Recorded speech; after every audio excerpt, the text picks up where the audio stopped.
There's a mistake millions of people approaching retirement make, and it starts with a question. A question that shows up about 2 in the morning, a question that follows you into your 60s.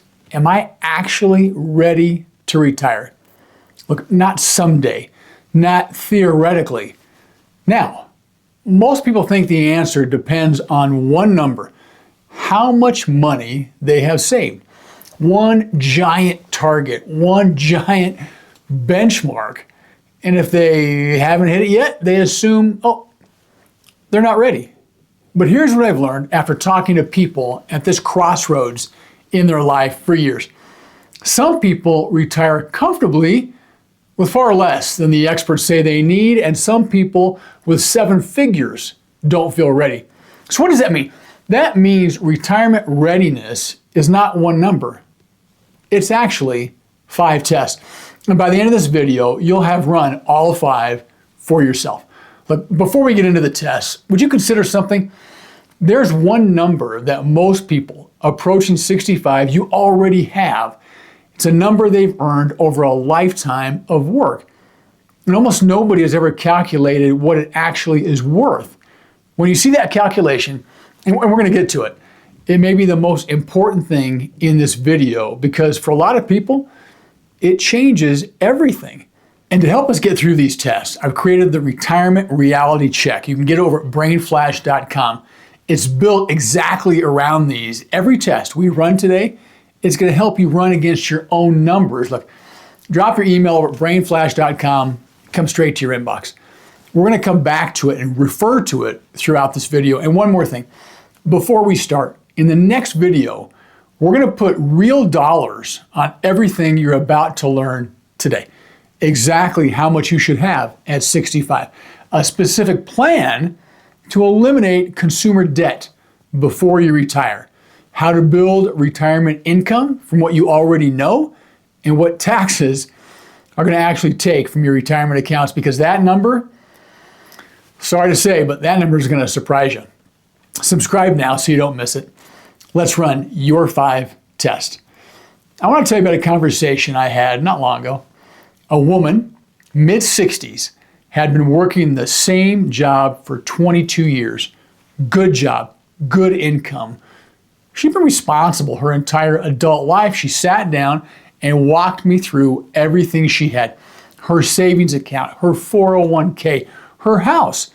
And when she added up, she looked at the number and said, I don't think it's enough. I asked her just one question.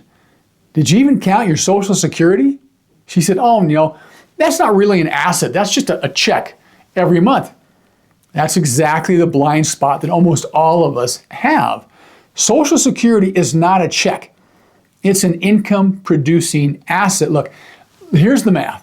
If your Social Security benefit is, let's call it $2,000 per month, that's $24,000 per year. For a portfolio to generate that same income using, let's call it a conservative 4% withdrawal rate, you would need approximately $600,000 invested. $600,000. And unlike that investment account, your Social Security adjusts for inflation every year automatically. That's called a cost of living adjustment, and a private portfolio will never give you one.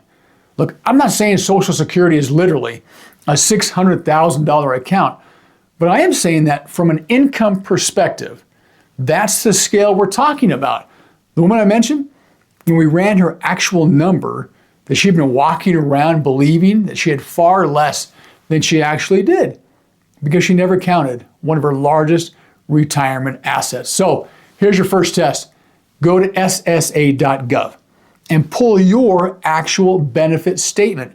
You're going to need to set up a My Social Security account using login.gov or id.me. It's going to show you how to do it right there on that page if you don't already have one.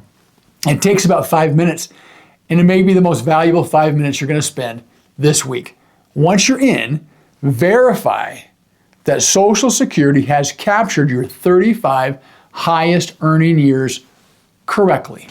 Errors happen, they're correctable, but only if you catch them.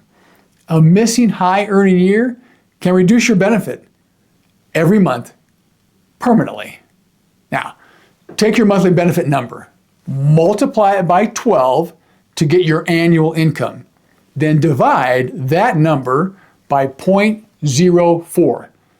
That's the equivalent account value. Write it down. For the full Social Security decision, when to claim, spousal strategy, the lifetime math, 62 versus 70, that's our Social Security decision series on this channel. I'll leave a link in the description. Test 1 is just about seeing what you actually have. Test 2. A couple I know retired on a Thursday. By the following Tuesday, the water heater had failed. Look, it's not a catastrophe, but it was the first time they felt it, the specific vulnerability of a fixed income. Because when you're working, an unexpected expense, it's just inconvenient when you're retired. An unexpected expense is a decision. The question for this test is not whether surprises happen. They will. The question is whether your plan can absorb those surprises without forcing a bad decision. Look, the standard recommendation is a 6-month emergency fund. 6 months of expenses in liquid, accessible savings, not invested, not in real estate, not locked up inside a retirement account, available. Think back to the last unexpected expense you had, okay? You have it in mind? How'd you cover it? If the answer involved debt, credit card, that's useful information. If the answer required draining savings that you hadn't planned to touch, that's useful information as well, because retirement resilience, it's not about perfection. It's about whether a bad Tuesday becomes a manageable Tuesday instead of a derailing one. Test 2 is simple. Do you have 6 months of liquid, accessible expenses set aside? If yes, you passed. If no, look, you know what needs to happen before you retire. Test 3. There's a feeling that a lot of people don't anticipate. It's not the excitement of the last day of work, not the freedom of your first unscheduled morning, the feeling of opening a bill on a Tuesday, 3 weeks into retirement, and realizing the paycheck that always covered it is gone. The paycheck stops immediately when you retire. The bills do not. This is the debt conversation. And I want to have it in 2 parts because they're not the same problem. Consumer debt at 65 is a retirement killer. Credit cards, car loans, personal loans, store accounts, every payment that you can eliminate before retirement permanently reduces what your portfolio must generate every month. Think about that from the other direction.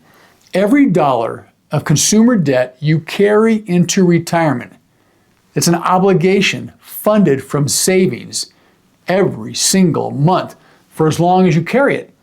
0 consumer debt at retirement. It's not a stretch goal, it's the baseline. If you're carrying consumer debt today, the plan is not to manage it. The plan is to eliminate it before you stop working. The timeline is part of your readiness picture. Now, a mortgage. A mortgage is different. It's more personal. The math question, when your salary stops, does your guaranteed income cover the mortgage payment? Social Security, a pension, an annuity, will it cover the note? But there's a second question that matters just as much. How does it feel to carry that obligation when the regular paycheck is all gone? Some people sleep fine with a mortgage in retirement if the math works. Many people don't. Look, neither answer is wrong, but retirement is not just an engineering problem. It's a life problem. The math, it matters. The emotions matter. Both count. You got to know which person you are before you retire, not after. Look, if you just run 3 tests, you've looked at what you actually have. You looked at whether your plan can absorb a surprise. You faced the debt picture honestly. That's the hardest part of this framework for most people because it requires looking at things you may have been avoiding Again, that retirement reality check over brainflash.com, it's going to run you through all 5 of these tests using your actual numbers, not averages, okay, not examples. Your numbers, those are the only numbers that count. 2 more tests. Let's finish it. Test number 4. Most people spend years planning retirement. Almost nobody actually practices being retired. That creates 2 problems. One is financial, one is personal. And the personal one, it's harder. Projected retirement expenses and actual retirement expenses are often 2 completely different numbers. Healthcare costs are different than you estimated. Home maintenance shows up in ways a spreadsheet doesn't capture. Food and dining change when you're home every single day. New interests, they may cost you a little bit of money that you didn't budget for. The exercise is so simple. 6 months before you retire, live on that retirement budget. Not approximately, exactly. Find out what breaks. Find out what you underestimated.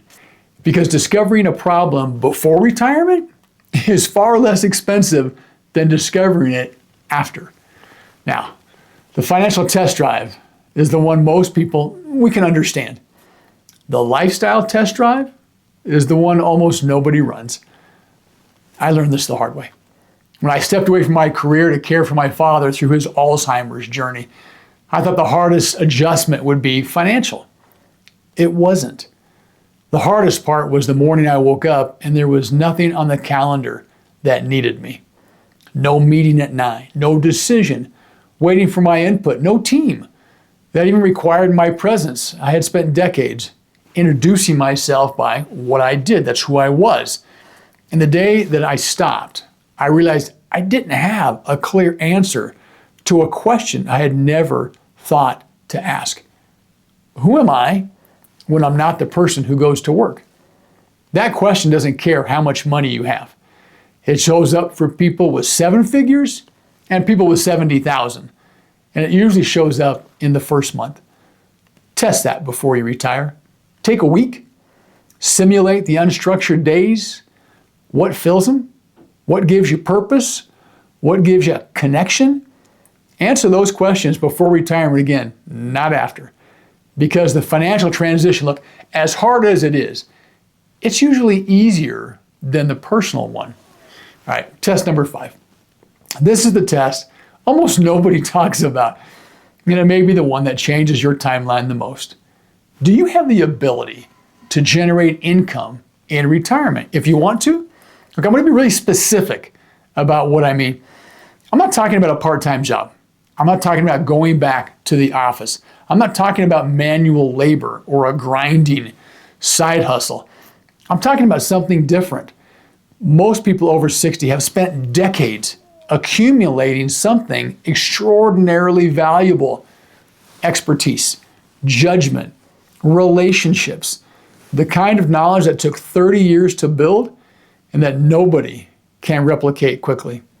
That's intellectual capital. And intellectual capital can generate income in retirement on your terms, on your schedule, at high enough margins and low hours. Consulting, advisory work, fractional roles, teaching, low overhead rental income. The form it takes is less important than the principle behind it. Let me walk through a number for you. This one number puts this in perspective. Let's call it $1,000 a month. You can make $1,000 a month. It reduces your portfolio draw by $12,000 every year. Again, we'll go back at that 4% withdrawal rate. That income stream is the functional equivalent of having an additional $300,000 in your portfolio. $300,000, all from what? $1,000 a month. That changes when retirement can happen. It changes how much the portfolio has to produce. It changes how you feel during a market downturn. For example, why? Because it gives you options, which is the entire point in the first place. Retirement's easier when you're choosing whether to work. It's harder when you're forced to. Look, we built entire videos How to identify and develop that income, the Brain Flash Income Discovery. Again, going to put some links in the description. If the income question is the gap in your picture, that's the next step you should think through. Now, let's go back to where we started. That question, am I actually ready? You came in thinking the answer was one number, one savings target, one benchmark. You either hit or you didn't, yes or no, pass or fail, but you just ran 5 tests. Did you count your Social Security as the asset it actually is?